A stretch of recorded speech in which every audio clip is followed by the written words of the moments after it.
And I said before, we also support like proprietary boxes like F5 or other load balancers machines that need to have the certificate inside the machine to do the work properly.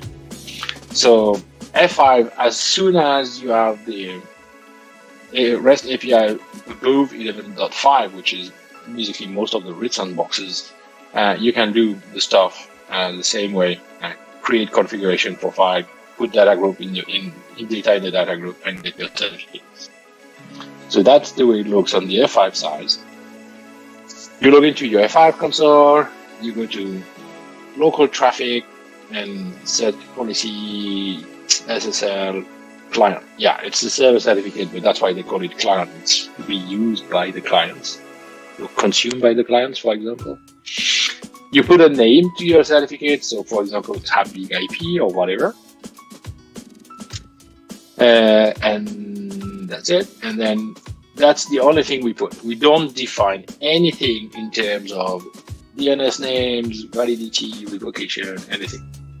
Then we're going to make a data group list where basically we will put all those informations, name, stuff to that certificate in the data group. So we have to use the same name.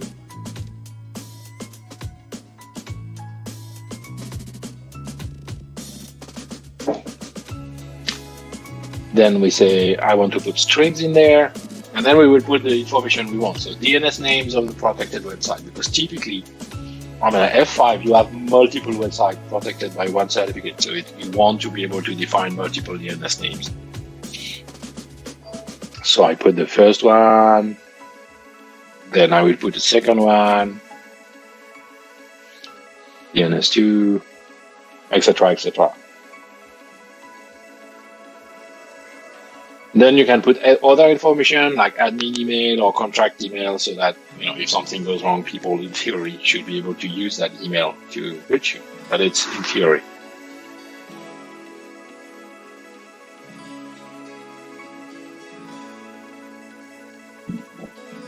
And once it's done, that's it. We've configured the F5 to do the magic. So what will happen is the background task will run and see that this information this certificate needs to be done. And if we go back here, we will see that our certificate, so we created an empty one, and now all the information are there. We see the two DNS names we want. We see the email we've put everything there. So it's really done transparently for you. And if we go back to our SSL client certificate here, we can view the same information. All the data has been put inside. It's not super nice, it's F5, but all the data has been done magically. So it's the same as ACME. You make the configuration, you prepare the files, and then magic happens, and the certificate is going to get renewed before it expires and before you get any impact. So mobile device management, we support the three more common ones: iTunes for Microsoft, Jamf, and AirWatch from VMware. And there we will support revocation, and revocation on the mobile, so you can again put Wi-Fi security easily with your device.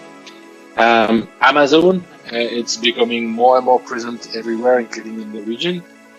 And if you have workloads on Amazon, you can use Amazon Certificate Manager. So again, we will enable your internal PKI to issue and put certificate on Amazon Certificate Manager, so that your workloads in Amazon can consume that certificate. And if you look at all I told you, and usually it comes with the questions, yeah, but what happened with my DMZ, or how can I do things? So we have options here to handle that problematics. The first one is ACME validation. If the ACME cannot talk, then you can use DNS01. You can prove that you own the workload by putting a text record in your DNS. Since it's HTTP traffic, HTTP proxy works very well. You can use ACME through HTTP proxies, and it does work. If you have access to the PKI, or if you need to do scanning across data centers and stuff, Of course, we have a satellite option that will basically make a single communication between the EverTrust Horizon and the satellite, and then the satellite to the target devices. And the last element we always see is, okay, you do SSL certificate, but we also have other certificates like code signing certificate or machine certificate, but non-SSL certificate. So basically, we have a script API in place that will enable us to do the scan and feed the scan to Horizon, so you have one centralized view here. So we choose this script approach rather than agent approach, because every time you want to install an agent on an environment, IT security people, they come, where did this agent come from, etc., etc. So we say, okay, this is the script. You can audit the script, run the script, and everything runs fine. And it's not an agent, so if you want to automate the script, please automate. If you don't want to automate, well, you will lose a couple of features. But so it makes the acceptance of the solution by IT people easier. So if we look at the supported PKIs, there's a lot of people there. You do recognize probably Global Sign, Microsoft, Let's Encrypt, DigiCert, CertEurope. Maybe not CertEurope, it's a little bit European company, and company CS Novidis as well. But we support a lot of PKIs there, and basically the number is growing. For public PKIs like DigiCert or Global Sign, there is one discussion with those guys around the enrollment, because they are audited by the CAB forum to be sure that when they issue SSL certificate,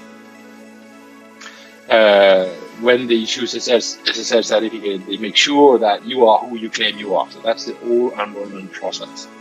So rolling ACME to those PKIs vendors needs to be, a lot of contractual discussion, and they need to verify. So it's why it takes a little bit of time, but the list is growing and will keep growing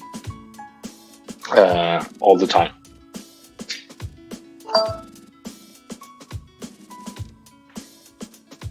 And so as a summary of the key features here, it's a profile-based configuration. So you will not lose your energy reinventing the wheel every time for every use case. We do support multiple PKIs, we do support multiple certificate templates, and we support multiple deployment modes, as you've seen with ACME and others. We support cryptographic constraints, so if you have regulation that say you must only use SHA-5, for example, we can force that. We check the names, so again, we make sure that you will not be issuing certificate for mycompany.com if you are company2.org and things like that. We have monitoring, we have KPIs. Of course, everything is logged, so you can send that to your corporate log management or your corporate CM and see what's going on and have track record of everything that happens. And the last element is most of the protocols and the deployment mode, we put the certificate, but we also put the trust chain. So it's one word, trust chain, but it makes the life easy in many cases when you connect to a website and the website do provide the CA trust. So you've probably seen that when you click and it says not trusted, and you might have the whole list of the CAs and the certificates, and you can see where it's not trusted. If you don't distribute the trust chain, then you just see the certificate of the server and you don't have a clue what's going wrong and what is not going on. So one simple word can change a lot of things in terms of usability for people.